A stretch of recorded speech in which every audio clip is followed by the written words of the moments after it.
I discovered that the only thing science knew for sure was that if certain neurons fire, we can have an experience of seeing. It was reasonable to speculate that there must be something about the neurons that produce this experience of seeing. To test this, science has probed, measured, scanned, and mapped the brain in every conceivable way.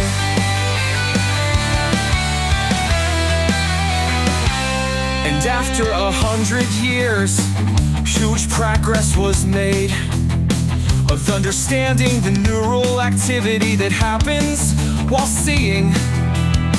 But after all this time, science has made exactly zero progress with understanding the conscious experience of seeing. Ironically, the seeing part of how we see was still a total mystery. Disappointingly, science really does not even have a clue. It became clear to me that it was time to start thinking in new ways. But I found that I can only nudge people towards the new ways. So here is a nudge toward new ways of thinking, in the form of a little story about floating lights. A lot of times I fall asleep on the couch in my stereo room at night.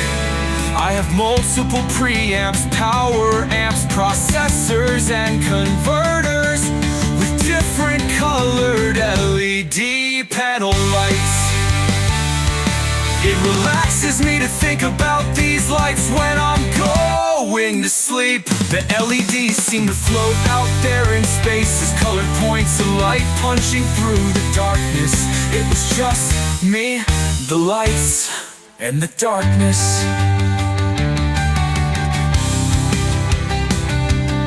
At first, because I knew the LEDs were across the room, my experience was that they really were across the room. Eventually I realized that I could experience the lights as being close to me.